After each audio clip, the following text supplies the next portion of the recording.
Hello, everyone, and thank you so much for joining us for this month's Black History Series presentation titled Black History Treasures from Leddy Library's Archives and Special Collections with University of Windsor archivist Dr. Sarah Glassford. Dr. Glassford is an archivist and historian with a deep love of the past. She joined Leddy Library as University Archivist in July 2019, and in that capacity oversees and participates in the day-to-day running of the library's Archives and Special Collections unit. She previously worked as an archivist at the Canadian Red Cross National Office in Ottawa and at the Provincial Archives of New Brunswick in Fredericton. From 2007 to 2016, her first career as a history professor took her to the University of Ottawa, Carleton University, the University of Prince Edward Island, and the University of New Brunswick, where she taught Canadian history, women's history, children's history, the history of humanitarianism, the history of medicine, and war and society. She also has published a number of scholarly articles on those topics, as well as a book-length history of the Canadian Red Cross, and co-edited 2 volumes of essays on Canadian women during the First and Second World Wars.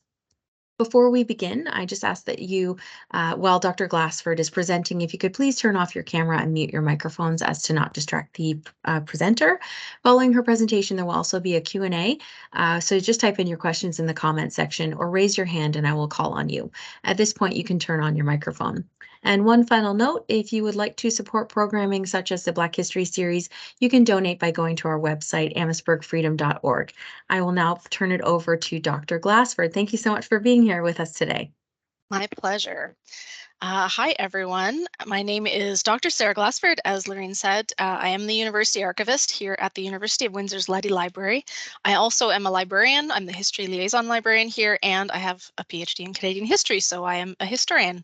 I wear many hats, but I'm here today talking as an archivist and really pleased to be able to support the Freedom Museum and just kind of connect with another heritage organization in this area. So I have 2 goals for our time together today.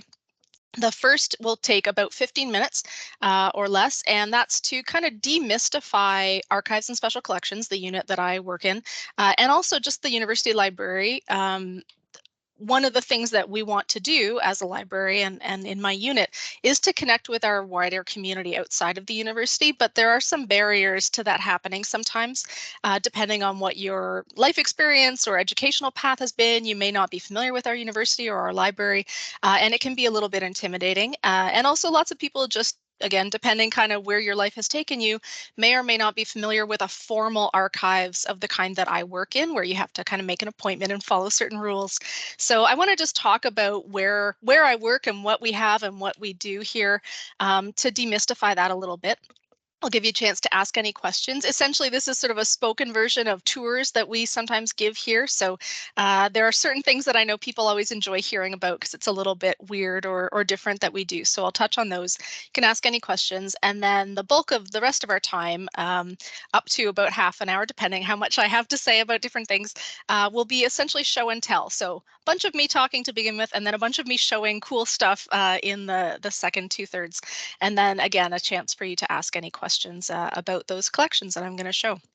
So again, the title of what I want to talk about today is Black History Treasures from Leddy Library's Archives and Special Collections. So the big question to start with, of course, is what is Archives and Special Collections and how does it relate to the rest of the University of Windsor's Leddy Library?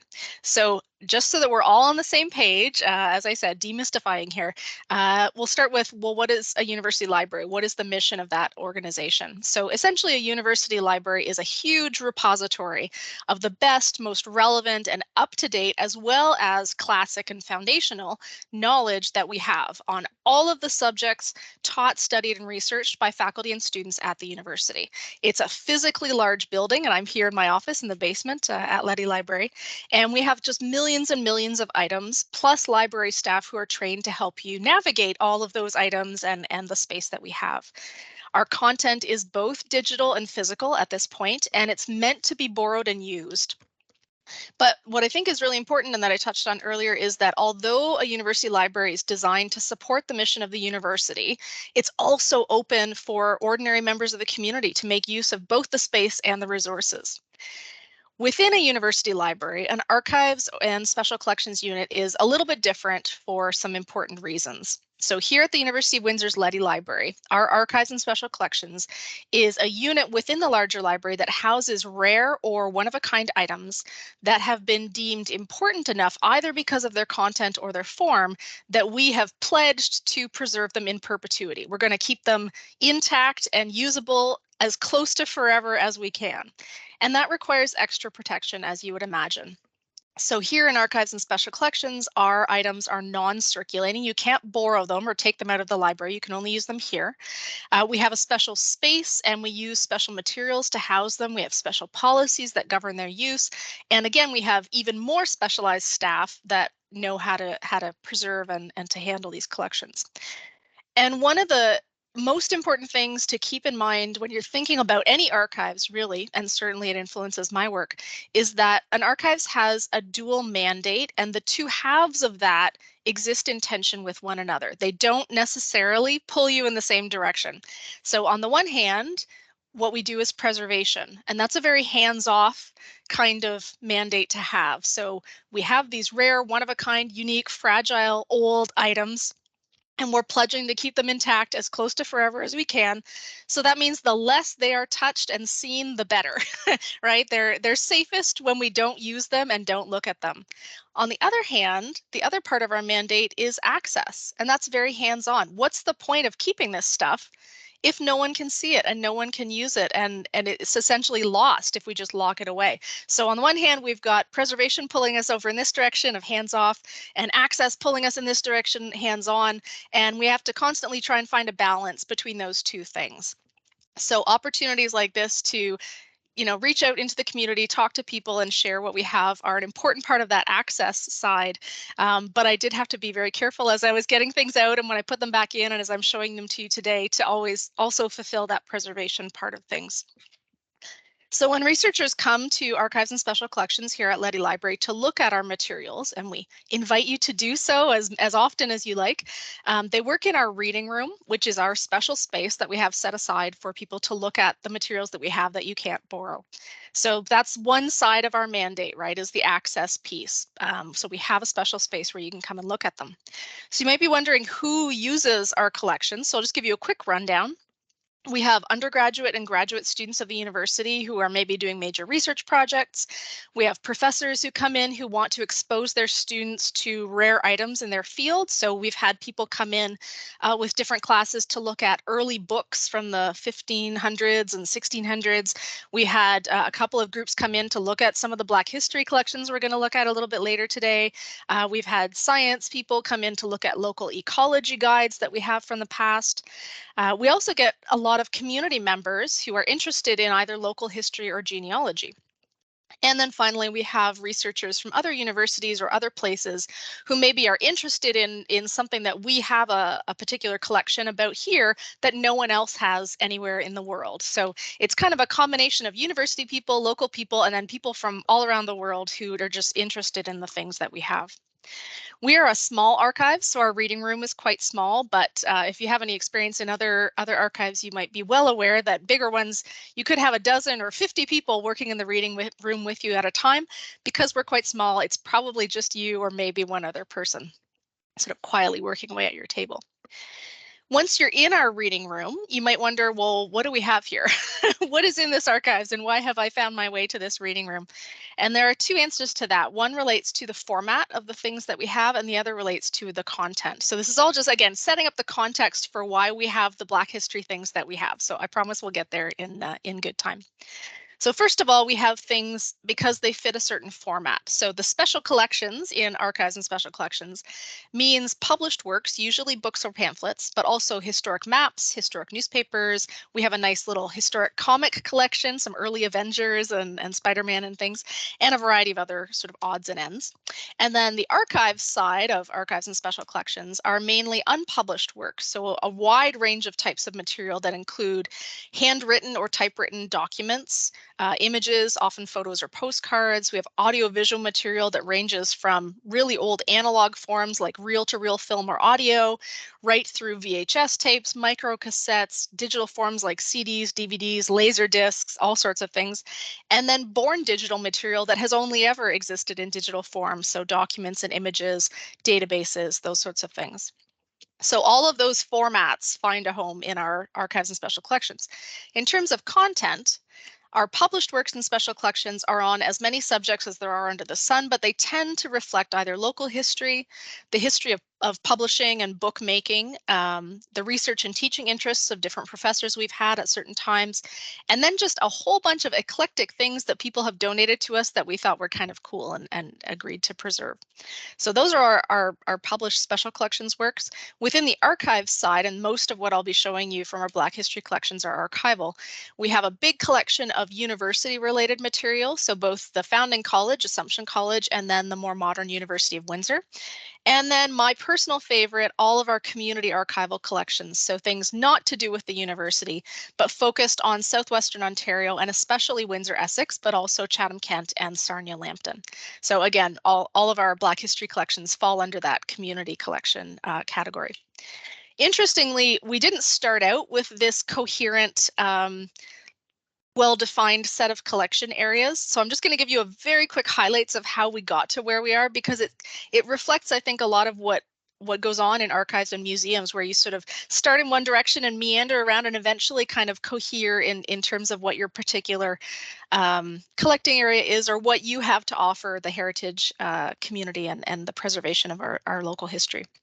So we began in the 1960s as a single folder of manuscript handwritten letters that were kept in a safe along with the cash box at the circulation desk of the library. Someone had donated these letters, the library took them and didn't know what to do with them, so they put them in the safe, and that was our archives. By the 1970s, we had expanded into a small office because, again, people just kept bringing us stuff that was rare or one of a kind and that seemed worth preserving. Sometimes shelvers would remove books from the actual library shelves just as they reached a certain age, became fragile, or we realized that they were actually quite rare. So no plan to any of it, and no one had any access to it. It was really just that preservation side of the mandate. In the 1980s, and this has a nice Black history connection, there was a growing interest in local history across North America, and it was heavily influenced, this interest in local history, by the runaway popularity of both the book and then the TV miniseries of Roots, which traces sort of it's an epic saga of an African man who's enslaved and brought to North America, and kind of a whole family story there. And it really sparked an interest in local history, and that spilled over here in Windsor, Essex, to an effort led by some history and political science professors here at the university who wanted to create an archives that would specifically collect material around Windsor and Essex County. At the time, anything, we have such a deep history here going back into Indigenous settlements around this, narrow part of the river, through the French settlement, British settlement, all kinds of different immigrant groups, a deep Black history, really a rich, rich history for many reasons. But all of the old stuff had been taken to either Ottawa or Toronto or Detroit, to other institutions. So this interest in collecting our own history was really important in getting my archives going here. Our current space was originally an art gallery and boardroom, but they converted it into our reading room and storage vault. And that's the first time, really, in the 1980s that we could give the public access to what we have. And that has become and continues to be a really important part of what we do and how we see our role in the community. Beginning in the 1990s, we were still getting more and more donations from increasingly diverse groups of people. We started preserving the university's records for the first time. We did our first digitization programs. And in 2019, the second archivist, that's me, was hired. And since I was hired, partly just because of the context of our times and partly because of my research interests as a historian, I've focused really on both acquiring and better describing things that we already have, and then promoting and kind of reaching out to the community around groups of people that traditionally have not been well represented in archives. So, we have to be honest and say that archives really haven't done a great job in the past about reflecting the diversity of who lives in the places that they are collecting. Largely, the records that were originally collected from the 19th century through most of the 20th century were about politics and economy and war. And if you think about those things in the past, that's largely going to be white men of a certain social and economic class that are reflected in those documents. So one of the things that I'm interested in doing, and that, again, the sort of the context of our times, a lot of people are interested in doing, is talking about other groups. So where are the women? Where are the people of African descent? Where are the indigenous peoples? Where's the queer community? All kinds of ethnic and religious minority groups. So it's really exciting to me, again, to have this kind of chance to connect with people and to talk about some of the really cool bits of archives and special collections materials that we have in our archives that tell those stories. So after all of that, you might be wondering, say I'm interested in any of these things that you have, how do I get access to them? Well, there are two answers. So one is that all of our special collections, those published items, are all in the regular Leddy Library catalog. So if you have access to the internet, you can go to the Leddy Library website and you can use the search box there and just look up to your heart's content. If it has a location that says rare or special collections, that means it's down with us. Our archival items are described in a totally different way because they're a lot more eclectic, and there's not like a nice title and publisher and date that you can put in easily. So they are listed in a totally separate archival database, which is currently not accessible online, which we know is not ideal. We're working to create an online accessible one that people could search. But while we work on that, you would email us or phone us in the archives, let us know what you're interested in researching or looking at, and we would connect you with what we have that's relevant. So the second part of our dual mandate, and I promise we're getting to the show and tell part very soon here. The second part of our dual mandate is preservation, as I said before. And both those of us who work in the archives and those who are using our materials have a part to play. And this is the part of the tour that I would normally give to people that bizarrely, I think people are most interested in, because I'm going to talk about some things that could destroy the things we have, and then what weird things we do to try and make sure that that doesn't happen. So I won't spend too much time on it, but again, it's one of the more fun parts. And if you have any questions about it, feel free to shout them out. So I have a set of threats, and then I have sort of the actions that we do to try and fend them off. So the first threat is spilled or smeared food or drink. We all know you're reading a great novel and suddenly there's a big chocolate thumbprint as you turn the page or something. So our policy in the archives is no food or beverages in our reading room or in any of our spaces. Similar reason, we could attract pests. Mice, rats, and insects love to eat the paper that we have if we let them. So again, no food or beverages, which is a drag if you're working away and you get snacky, but there's a good reason for it. Another big threat is physical damage to our items, so ripping things, tearing them, damaging the spines of books, chemical degradation, getting pen ink on pages. So we do a lot of stuff to try and fend off this. So all of our materials are stored in acid-free, pH-neutral boxes and folders. So the things that are holding our special things are not destroying those special things. We also ask people to have clean hands. Sometimes we might have you wear white gloves, which you often see in the movies. We ask people to carefully handle things. We have big foam supports if you have a big unwieldy or fragile book that you're using. And we ask people to only use pencils or computers or cameras so that you're not going to accidentally write notes on the old objects. People frequently don't think of this, but the light in a room. So right now here in this room, as I have some items around me, the light is doing a little bit of damage to them. So our items are all stored in boxes and our vault is kept in darkness unless we are in there working. So as soon as I am done with this presentation, all of the stuff that I've pulled out will go back in its boxes, back into our darkened vault to sort of wait for its next time on stage. The air quality of the spaces that we use can also help or hinder preservation. So if it's too humid or too dry, too warm or too cold, then paper doesn't last as long. So we have a huge, expensive air circulation system in our archives. And when you walk in, you can feel that the temperature is a little bit different. It's often a bit chilly. And we have prescribed ranges. We have special equipment that monitors how the air is fluctuating. So all of that is just to try to create the ideal conditions for preservation. Fire is a pretty obvious threat to everything that we have.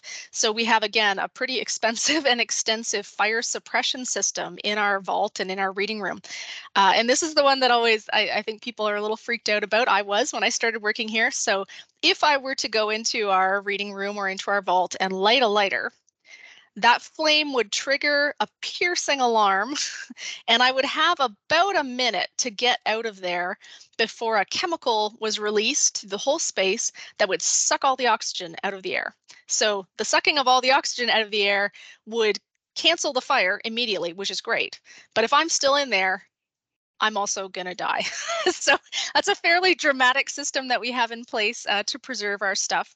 But again, we go a little bit overkill on the preservation because we're really trying to keep things intact. Water damage, and obviously another possible threat. Not as much we can do about that, but we do monitor constantly for leaks. Theft is a problem. We have had in the past people who have stolen some of our items if we weren't watching carefully. So we have locks on our door. You know, you can't borrow things. You can't just walk in without us letting you in. We do supervise people's use now. We were burned in the past, so we have to keep an eye on people. It's nothing personal. We just, not everyone is a good faith actor. And another fun fact is that, excuse me, all of the labels on our boxes are a little bit cryptic. So we have, sort of wall-to-wall shelving, all kinds of boxes full of all kinds of great stuff. And the labels, instead of saying, here are the coolest Black history items in the Leddy Library Archives, just says, accession number 87001. In a separate list, we know what is in accession 87001, but the point is, if someone got through our security, got into our vault, it's going to be very difficult for them to find the most valuable things because things are labeled in a slightly ambiguous way. And then the final bit, which is in some ways the most difficult and the easiest to overlook in terms of preservation, is that nowadays, when we have more and more things digitized and more things that we receive as born digital items, digital decay and digital obsolescence are real threats to our ability to preserve those things. So we all think like, wow, if you digitize something, it'll last forever. To a certain extent, you don't have to worry about water damage and fire and this sort of thing, but files themselves can corrupt, or we don't have the software to open that type of file anymore, or the hardware, back in the late 90s, people digitized things and put them on CDs thinking that would last for 100 years. Well, how many of you actually have a CD drive in your personal computer or in your phone or anything anymore? So now we have to migrate off of those CDs into a different format. So we have special preservation software. We run lots of checks. We try to make sure we have multiple copies of digital things in case one corrupts. But we do know that it's going to be an ongoing, like forever, we will have to be migrating from one digital format to another. So collectively, all of that is just to say that if staff and users of any archives work together, we can preserve paper and manuscripts and photos pretty easily for hundreds of years. AV and digital are a little more complicated, but similar principles apply. So it really is a team effort, both to people who are coming to archives and using them, and also those of us who work in the preservation side of things. So we've now come to the end of the mostly me talking part. I am going to launch into the show and tell here in a second, but I just wanted to give a second in case there are any questions about the kind of fun facts about preservation and what we have and anything like that. So I'll wait for a minute just in case there's anything. I can't, I guess I could see the chat if I pull that up just in case. I've been monitoring the chat. There's no Oh, comments. perfect. So you're free. You can feel free to go ahead. Excellent. Thank you. All right. Okay, so now we come to show and tell. I've pulled out a number of items to show. It's really the tip of the iceberg, but I will talk about kind of the larger collections that they come from a little bit. So we have a lovely collection of old and in some cases rare 19th and early 20th century books that were written by members of the anti-slavery and abolition movements in North America. We have a number of memoirs of freedom seekers and a single archival document from the anti-slavery movement in Ohio in the mid-19th century. So I will pull those over from the side of my desk here in a second. But one of the things that overall I think is really interesting about these items, particularly the books, is that the content is still important. It's still fascinating. The fact that a lot of them are written by, by fugitives themselves or by participants in these movements, it's a really direct access to the thoughts and experiences of people who were intimately involved in these major historical events. but the actual physical books themselves are also quite beautiful. They're lovely 19th century examples of hardcover books. Some of them have gilding or they have embossed covers. They have lovely engraved images. So it really is a delight to just open them and look at them as objects. But what I find particularly moving is that most of the ones that we have are fairly well worn. These were not just books that were on display in someone's house, which people did in the past. They bought really nice books and they put them on a shelf and they were just kind of there as decor. But these are books that were read and reread, used, and I think in some cases loved. And so they show that wear and tear on them as objects. And I think that speaks to both the power of the ideas and the stories that they contain, and also to sort of the passion of the people who would have been buying and consuming or reading these books. Okay, so let's see if I can get this without yanking my headset off here.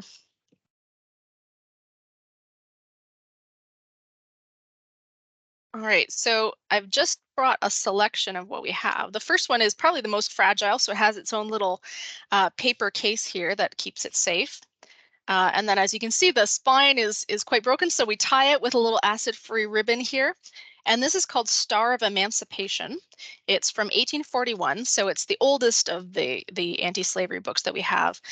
You can see on the inside, there's a little water staining there. So it may have been in someone's basement at a certain point. But as I say, there are lovely sort of engraved images here, really nicely illustrated. And this particular one was published in Boston by the Massachusetts Female Emancipation Society in 1841. So it's sort of a fundraising sort of publication, but also talking about the cause of anti-slavery, the cause of abolition. It has poems. Page 23 here is an appeal to America on behalf of the slave. So it's really just kind of a miscellany of people talking about this cause and then selling this book to help raise money for it. The second one I have here is called, it has a nice gilded spine here. It's a nice little blue. It has an embossed front and back. There's kind of a silhouette outline of a man, woman, and child who could be on the run, but they don't look like they're running very fast. It's more of a decorative sort of image. And this is Bibb's narrative of slavery from before the Civil War, and has a nice local connection in that there is Henry Bibb, the author there, who certainly was active in Ontario. And the elaborate title page tells us it's a narrative of the life and adventures of Henry Bibb, an American slave, written by himself with an introduction by Lucius Matlock.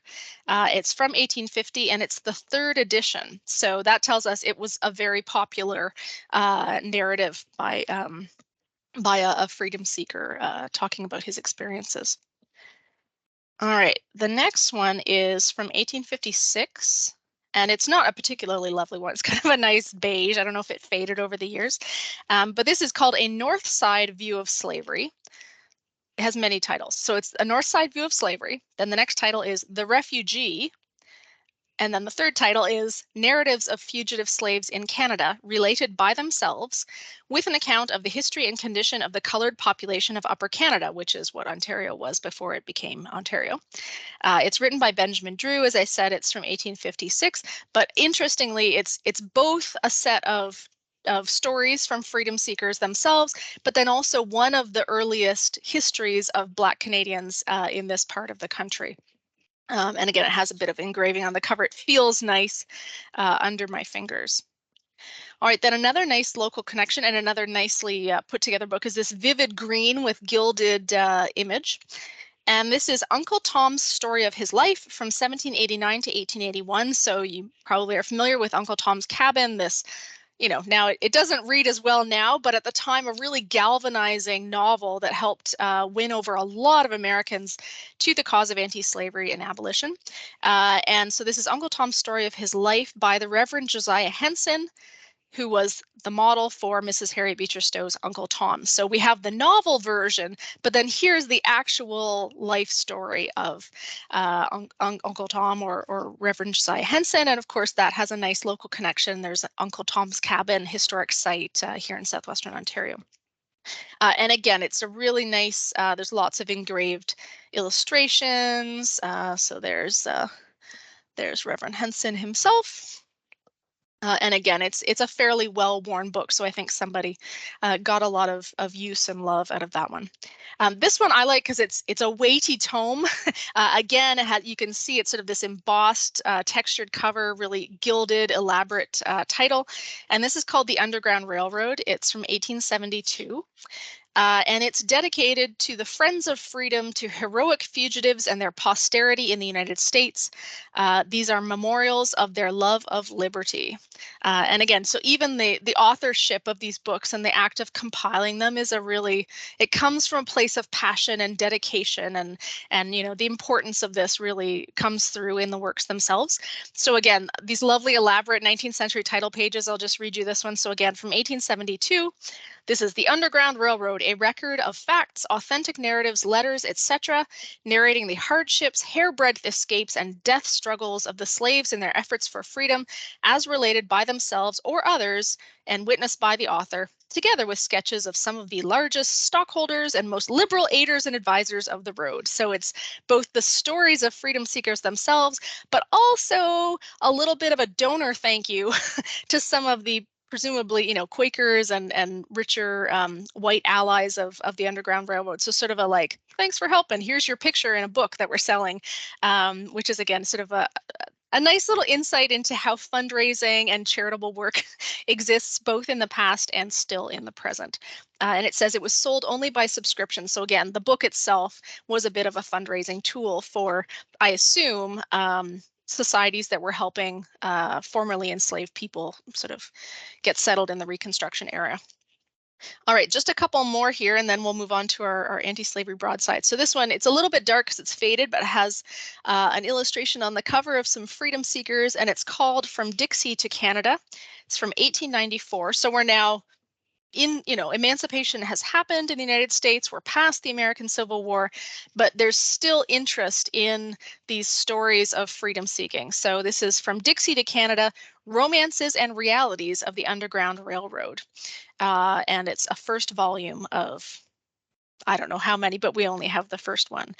So again, from 1894. So and again, very, very well worn. So somebody read this quite a lot. And then, as I said, I'm interested in groups that don't always make it into the archives, and you may or may not have noticed that a lot of the previous books either were by or about men, and this last one here calls itself right on the cover, A Woman's Life and Work, and this is from 1902. And it's about a Underground Railroad worker, anti-slavery and abolition worker named Laura Haviland, who appears from her photo to have been a Quaker woman who worked apparently for 30 years on Underground Railroad activities and then in the American Civil War. So this one is in quite poor condition. I don't know if you can see, but the first pages are coming loose, and again, so it's been well loved and well read. So a nice little reminder that there were a lot of women involved in all aspects of anti-slavery and abolition. All right, so then the last item that I want to bring from this sort of theme or collection that we have is something we found just about a year and a half ago. And it's an anti-slavery broadside. So you can see here it's in a bit of Mylar to help protect it. It's quite fragile. So a broadside is just a poster that you would have pasted on a fence post or a side of a building or something. This one is unused. There are you can see there's sort of blanks where you could fill in writing by hand a location, a time, other information. And so they kind of mass produce these forms and then they could put in specific information. So because this one wasn't used, it actually survived into the present. So this is from, well, we don't know exactly when it's from, but based on the name of the organization, it's from somewhere between 1842 and 1861. And it's from the Western Anti-Slavery Society of Ohio. And as I said, that kind of ephemera, it's meant to be used and discarded, so it doesn't often survive. So it's quite extraordinary that this one did. And the Western Anti-Slavery Society was founded in 1835 in Ohio. It took its name of Western Anti-Slavery Society in 1842, and it was active in Ohio right up until about a month into the American Civil War. Ohio fought for the Union and did not have slavery. It was a free state from about 1802 onwards, but enslaved people who were brought into the state were not free until the 1840s, right? About 5 or 6 years after this society had formed. So one of their first issues would have been trying to make sure that any enslaved people who were brought into Ohio were automatically also free, and then sort of, agitating for the larger anti-slavery cause. Ohio is right next door to Kentucky, which was a slave state. So it kind of gives an extra importance. Slavery wouldn't have been something happening way down in the south of the United States. It was actually right next door to Ohio. So there would have been lots of discussion and agitation on both sides of that issue in the time period leading up to the Civil War. So a really nice item. I'll just give you another glance here. And as some students that I was showing this to pointed out, the language that's used is quite strong and makes it very clear which side they are on. So at the top it says union with free men, no union with slaveholders. Anti-slavery meetings will be held in such and such a place. 3 millions of your fellow beings are in chains. The church and government sustains the horrible system of oppression. Turn out and learn your duty to yourselves, the slave, and God. Emancipation or dissolution and a free Northern Republic. So it's pretty fiery rhetoric, and you can see that it's very much leading up to the outbreak of the American Civil War. So that's a lovely little item that we have in that particular collection. All right, so the second set of material that I want to talk about is Delos Roger Davis, a little archival collection that we have, which contains personal documents from the late 19th and early 20th centuries connected with Delos Roger Davis, who was one of Canada's first Black lawyers. There is a bit of dispute online if you go to Wikipedia about who was the first Black lawyer in Canada. There are three that kind of different people assert, but Davis was not the first, but he was in that top three all kind of around the same time. So still very much worth celebrating. And he's from Windsor and Amherstburg, so a lovely local connection there. So this small collection that we have was donated by one of his descendants, who is a judge here in the area.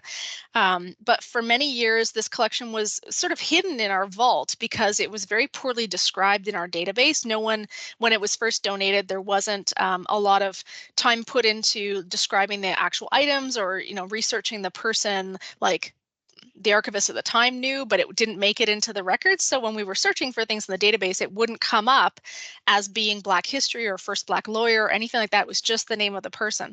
So it wasn't until a year or two ago when I had a student working with me and we were just looking for some small collections that we could maybe do better description on. And I assigned her this one and we were like, oh, hey, this is actually kind of important. We had no idea. So this is a collection that has surfaced very recently and that now is much better described and some of the documents better preserved.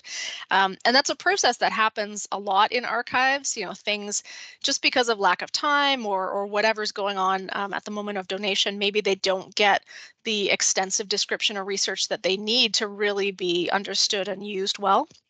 But we keep them and eventually we get around to them. And then in this case, we found, oh, we have this actually really nice little set of items. So that student ended up doing this work on the collection and then wrote a nice little blog post about it on our Archives and Special Collections blog. So now if you're out on Google and you look up this guy's name, you'll come up this blog post and you'll know that we actually have this thing here. So it's kind of it's a happy ending story in the end. So I just pulled out a couple of items to look at for Mr. Davis. So it's not a huge collection, but one of the items that are here again in some Mylar is a little bit of newspaper clippings. So there is Mr. Davis in a grainy photo. And it's a clipping about, it says race's first lawyer. So he's being identified as like having had this achievement. And it's actually from the time of his death in 1915, when he was about 68 years old. So it sort of talks about some of his career highlights in there. And very, very fragile old newsprint, so that's why it's in a plastic Mylar sleeve. And then we have a whole file of letters that he received, sort of congratulating him, I guess, or offering support and advice when he was appointed as a King's Counsel. So a position of honor for a lawyer in Ontario. He was nominated as King's Counsel and received that. And so we have this whole fat file of letters, and I've just pulled out one. Again, because they're early 20th century, the paper is not great quality. So this one again is in a mylar sleeve, but you can see original typescript letter signed in ink by the friend at the bottom. So this is from Goderich, November 14th, 1910. To Delos Davis, Esquire, KC, King's Counsel, Amherstburg, County of Essex. Dear Mr. Davis, as a friend of yours, I wish to say you have long been known as a sterling citizen of the town of Amherstburg in the county of Essex, and now the honor has been conferred on you of King's Counsel, an honor too long delayed. Then it goes on with more congratulations. So a whole file of essentially people in his profession and in his community sort of attesting to what a wonderful citizen and excellent lawyer he was, and congratulating him on this accomplishment. But what's interesting about, one of the many interesting things about Mr. Davis is that his file contains not really very much at all about his legal career, but sort of surrounding documents. One of them is his certificate to be a teacher. So his public school teaching certificate. And I think that speaks really clearly to the importance of education within the Black community in the early 20th century as a means to advance both individually and collectively as a community. So before he could become a lawyer, he became a teacher, sort of advancing, he would have an income, he could do that and then work toward his legal education and all of those sort of apprenticeships. So we do have a number of certificates. He was a notary as well before he was officially a lawyer. And so you see kind of his progression as a professional from teaching through notary into law, and eventually this honor of becoming a King's Counsel. And as I was going to say earlier, one of the more interesting elements of his story is that it actually required a change to provincial law to allow a I was going to say Black man, but any Black person to hold that role, to practice as a lawyer. So it's a testament to sort of efforts within the community and by this individual to advance, but also at the same time, it's a story that talks about the systemic racism that was a really significant barrier to that kind of advancement, and that he had to battle to achieve what he did. All right, those aside here. All right, so my third neat little collection that we have is a collection of sports memorabilia in connection with Wilfred Boomer Harding from Chatham, Kent.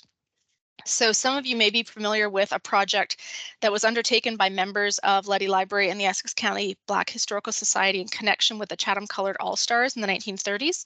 And I am mindful of the time, but we're moving along at a good clip, so we'll stay within our time, I promise. Take the time you need. Okay, thank you. So we had this project about the Chatham Colored All-Stars, and that collaboration, which was kind of just a one-off project, ended up creating a nice relationship between the Harding family and the library here and the archives. So we ended up receiving a donation from the Harding family of some huge scrapbooks that had been put together outlining the many, many accomplishments of Wilfred Boomer Harding, who was one of the members of the Chatham Colored All-Stars. So the scrapbooks, and I'll just hold it up here, there's three of these huge ones. So it's a big, heavy black binder just bursting at the seams here. And these scrapbooks, they speak to the athletic prowess of Boomer Harding, who it exhausts me just thinking about all the different sports that he played and excelled at. But it also speaks to the act of memory preservation and community historical preservation that happens most often by women in the past. Serving as memory keepers for generations by compiling these sorts of scrapbooks or preserving family photos and documents, sharing stories around kitchen tables. And it's thanks to those kinds of community members, like the women of the Harding family, who preserved their own family and community history when archives and museums weren't really interested in those stories. it's because of that work by the community, and especially its women, that now we have these documents that have survived, and these scrapbooks and these different photos and things that in a different era, archives are really eager to have and to be able to preserve and share those stories to make them accessible. So I just flagged a couple of items, as I say, huge scrapbooks and a little bit unwieldy to hold, but I'll just give you a little taste if I can without dumping this thing. Um, so we have here one page of just original black and white photos of Boomer Harding in different, I'll say baseball poses, but playing a sport or posing in his uniform.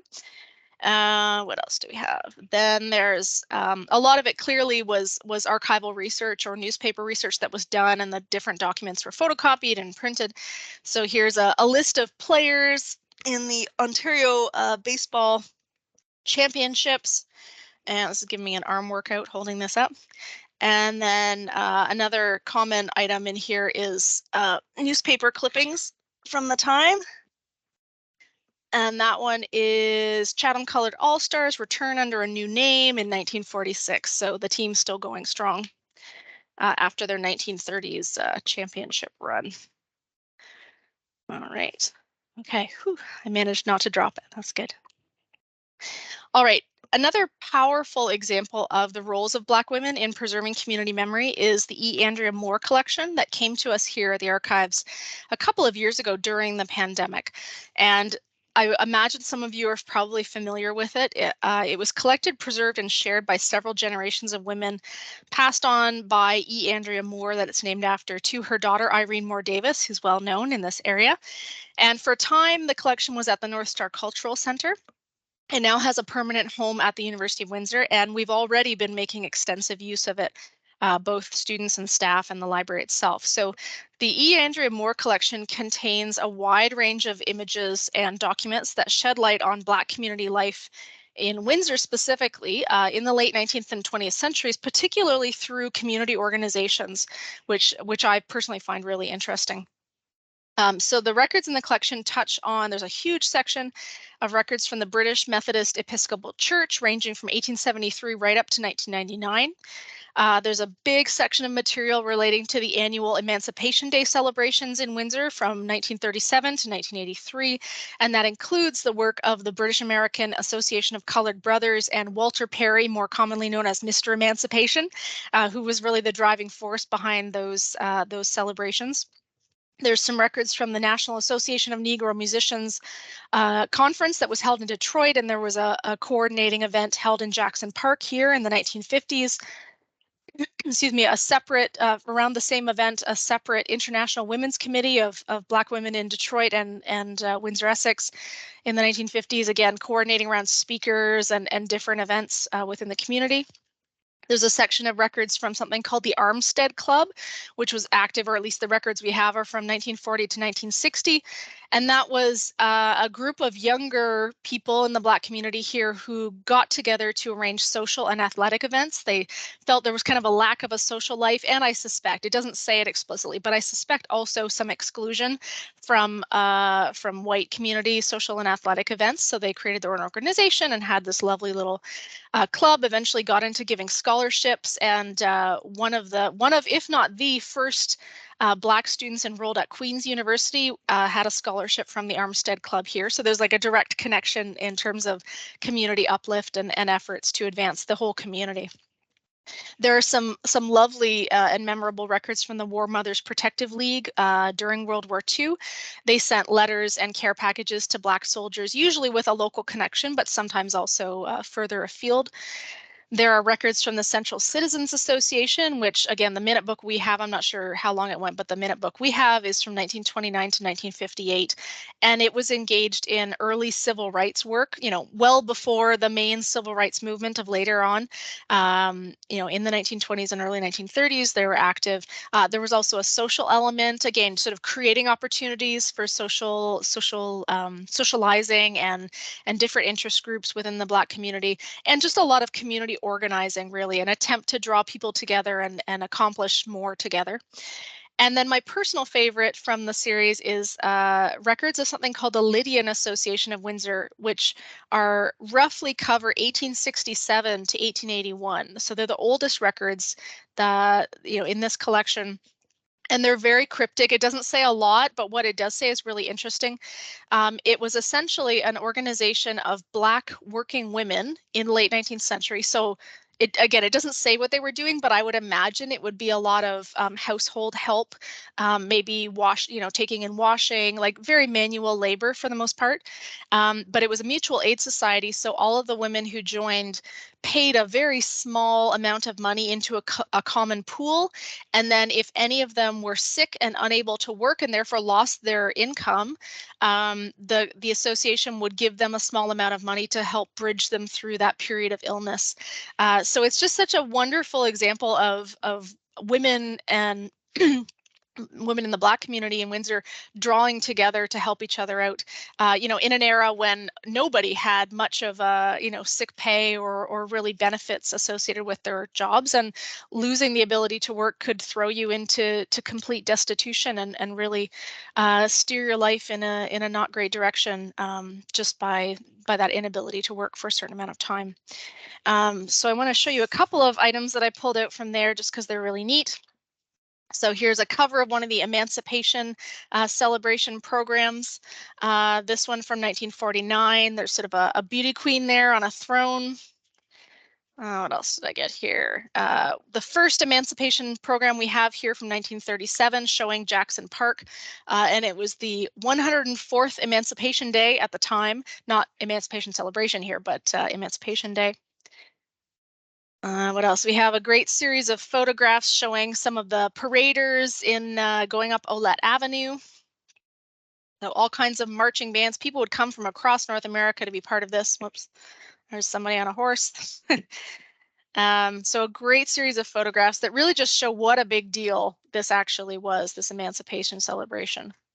I mentioned the War Mothers Protective League. So we have a file of correspondence in that series you can see this great, very thin blue wartime airmail paper. So the letter was also the envelope that you would send it in. So it's letters of thanks from some of these soldiers who had received packages or correspondence from the War Mothers Protective League.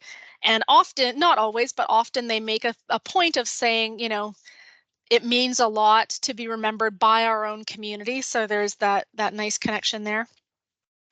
And then here's the minute book from the Central Citizens Association that I mentioned, that sort of civil rights group. And it's a wonderful example of handwritten correspondence. So if you're rusty on being able to read cursive writing, you got to brush up on that if you're going to come to the archives. So just all kinds of information about the events that they were holding. Sometimes they were petitioning different offices to try and get instances of racial discrimination overturned and that sort of thing. And then here's the very fragile and, again, ornately handwritten records. It's quite a dirty document, but important, of that Lydian Association. So Black women banding together to support each other. All right. Okay. And then just a couple quick extra things. Almost done here. So we also have, those are our main Black history collections that are entirely Black history. We also have in a woman's private family collection some records from what was called the Windsor Interracial Council. So it's, again, a fairly fragile thing, but here they announce very clearly on the front of their minute book what they are. And this was an organization that was active in the mid-20th century. This particular set of minutes is from 1948 to 51. And it was a multiracial, multilingual, multi-religious group of people that came together in Windsor, Essex, to talk about issues of what they would call race. Now we would kind of call it equity, diversity, and inclusion, because it was broader than just racialized people. Excuse me.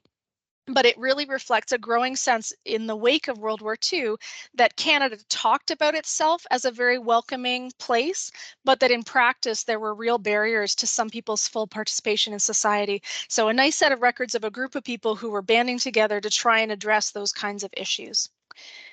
So that is sort of in our main collection. That's what we know that we have right now. But as I said, there are always, things that we can better describe, or, open a box and get a surprise, and maybe we'll find something more. So I hope that I'll be able to be invited back in, another couple of years to tell you about more cool stuff we found. But as recently as about an hour and a half ago, as I was gathering these materials, the archival assistant mentioned, "Oh, I just saw something the other day that I think you might want to show." And that's within our special collections. We have, and I didn't know this until today, we have two collections of African-American songs in a series called Songs of Protest. So they're from 1936 and 1939, and just our sort of folk songs or traditional music coming out of different aspects of the African-American experience, from enslavement through chain gangs after the Civil War. Those are the two that we have here, but there were apparently some more books. So a sort of musical reflection of the culture and historical experiences there. So if we find more items, I look forward to coming back and telling you about them. Um, so just to kind of wrap up and open it to any questions that you might have, I think archives have a really special mission to preserve these valuable pieces of the past, but the preservation, as I said at the beginning, is only worthwhile if we're also fulfilling our mandate to connect people and to connect the community as a whole with the things that we're preserving. So these things that I've been showing you belong to all of us. They're part of our collective story as Canadians, as Southwestern Ontarians, and it's my pleasure to give you a taste of them today, but I invite you to come and see them in person at any time, or to see, inquire if we have other materials that might be of interest or of use to you. So I will say thank you for your attention, and open the floor if Lorene, if you have any questions, or if anyone wants to have a little discussion. Thank you so much, Sarah. First, you are welcome back anytime. So thank you Thank so you. much for that great presentation and showing our audience what your archives and special collections holds.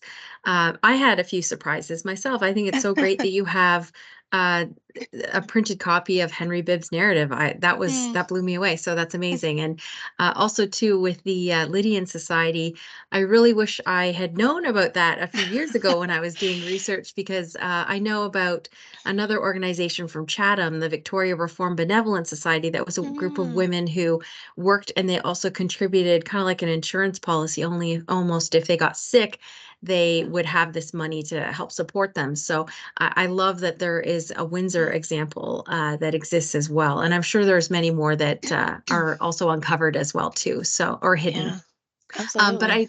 I did want to ask, you talked about the Lydian Society, that being one of your most favorite documents within the E. Andrea Moore collection.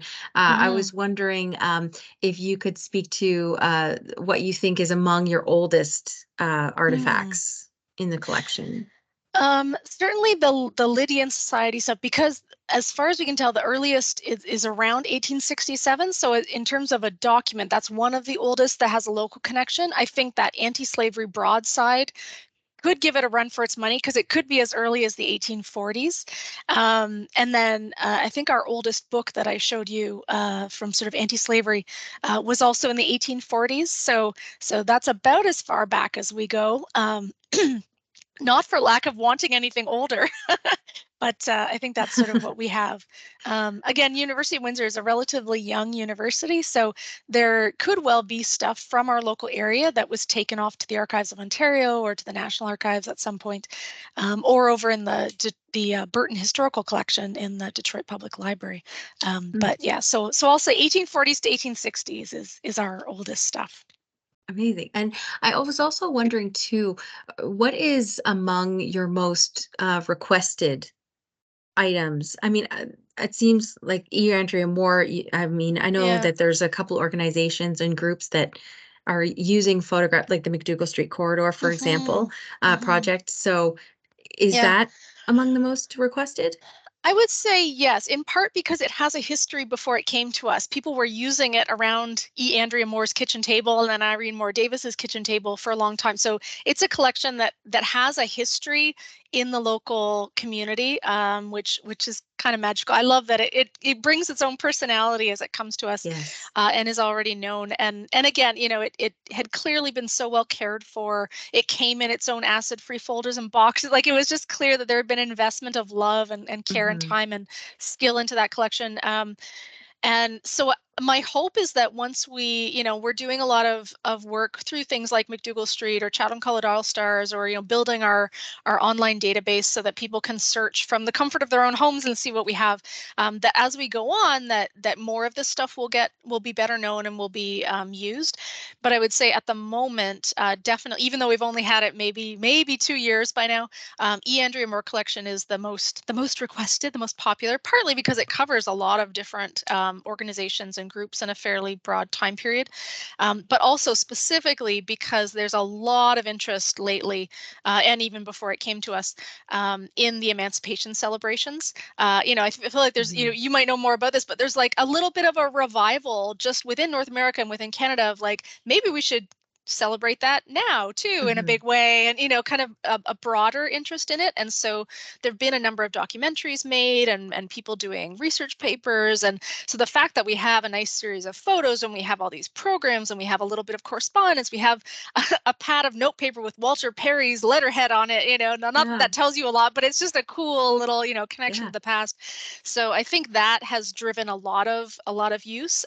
But as Willow Key's work on the McDougall Street corridor, and others that were involved in that, has shown very recently, there's actually a ton of other great stuff in that collection, that, piecing together bits from the church collection and the Armstead section of it and the Emancipation Parade, you really start to get a portrait of this community, not just particular organizations or a particular period in time. So I feel like there's still a ton of potential there, and I hope people will continue to come and make use of it. And I know exactly, I don't know where most things are on our shelves. I have to look them up, but I know exactly where the E. Andrea Moore collection is, because we've been using it so much in exhibits, and people want to see it when they come on tour. And there was an education class here at the university that it was a whole Black history sort of special topics class, and they wanted to see things. And so I knew right where to go when I was getting ready for today. Amazing. Excellent. I did have one last question. Hmm. You'd brought up when you were talking about the Boomer Harding scrapbooks, and I totally agree that oftentimes it is women who are preserving this history and scrapbooks. I Hmm. mean, we have some of our own from women from the Simpson family here. Mm. And I was just wondering, is there ever any little notes in the front page saying it was Mm. compiled by this Hmm. person? Have you ever encountered that? If no, it's fine, but Yeah. Generally, no. I think we're working on a project, not Black history, but a project with a woman from Chatham, Kent, whose either aunt or grandmother or something did a scrapbook about her son who died in mm, World War II. And so it's a very similar, like a lovingly curated scrapbook. And as we've been trying to decide, like, how do we turn this into a digital exhibit? Like, are we just scanning the whole thing and putting it up there? Or are we, doing some interpretation, or how is this going to be? Um, it's One of the things we've been talking about is like, isn't it interesting that this scrapbook tells the story of someone else, but there's also like a hidden story of the yes. mother who created it, and like Yeah. obviously was pouring just her fear for her son, who was a POW. He was an airman and then a POW, and escaped and then was captured again. And like, she's kind of tracking all this, and then it ends with like, you know telegram death notice, or Oh. condolences. And like, there's a woman's emotional life there in that Mhm. scrapbook, but it isn't named. Like, we know who created it because it's come through the family, and it's just kind of the oral tradition tells us that. But so one of the things that we're actually thinking about doing with that is, this descendant who has the scrapbook is writing a kind of fictionalized narrative of like what the mother might have been thinking Oh, as wow. these things are happening. And so we're hoping that we can kind of figure out a digital exhibit that combines the story of that young man, his war experience, but also kind of imagines the mother's experience as well. And I think that, getting back to the Harding scrapbooks, like, this is clearly a family that's deeply proud of Boomer Mhm. Harding, and takes the time to clip these things and find them in archives and old newspapers, and saves all of this stuff, and then curates it, because it's like, this is the section on baseball, this is the section on hockey, and it's mostly chronological. And so much work has gone into it. So there's a whole family history there, as well. And too often I think it does go unnamed or unnoticed. Not always, but often. And actually, that's kind of a trend I was learning from a friend who works in the War Museum in Ottawa, that they did a big project for a number of years of what they called turning collections on their heads, and going back through every record they have of anything, related to war, and saying, okay, we've described it as, like in this other scrapbook example, like we've described it as being about this man, but it also says it was created by his mother. So like, oh, that's also a women's history sort of thing. And, so this idea of like turning collections on their heads and seeing what is there but kind of hidden, I think is a really interesting way just to think about the things that find their way into archives. All of them were saved by somebody, and all of them were donated or found by somebody who thought this is important, and I think it should be, preserved. And often those are women. Yeah, I think that that is so great how you're trying to preserve and also like re-inject her into the history, Hmm. because you're right. I mean, this woman's the woman you had talked about, the mother who made the scrapbook for her son, her Hmm. emotional journey is throughout every page basically. So Yeah. I think it's really amazing that you're recognizing her in that way. And Hmm. I don't see any questions in the comment section, but I did want to end by just saying I think how amazing it is that you came across the stuff for Delos Davis, because here in Amherstburg it's in terms of Black history, he is among A big the deal. yes, he is a pretty big deal here. So I love that you were able to locate that, and I look forward to hearing more about other things that you uncover for the next time we invite you back. So, Yay, so thank you, absolutely. thank you so much for talking with us today and sharing this information. My And pleasure. again, we are so grateful for you taking the time to do this. So thank you so much. Thank you. Can I just make like a final comment? Of course. Well, two, I guess. So one is just to reiterate that the archives are for everyone, and anyone is welcome to get in touch with us and, come see our stuff or ask for a tour or ask if you need research help. And, as Mr. Davis's example suggests, there are lots of connections between the different museums and archives and heritage sites around Windsor, Essex, and Southwestern Ontario. So, feel free to track down some stuff that we might have that, isn't in other places. And then the other is that, we do like the Freedom Museum and like other museums and sites, we rely on donations to build our collections and to tell these stories. So we're spoiled for choice in terms of Black history sites and museums and archives in this area. So certainly you have a lot of choice, but anyone should feel free to reach out to us if you think that your stuff might be a good fit for our archives. I'm always happy to talk to people and to, give things a good home, as I know you are as well, Lorraine, at the Freedom Museum. You are correct. Excellent. So thank you so much again. And thank you all for joining us today. Bye, everyone.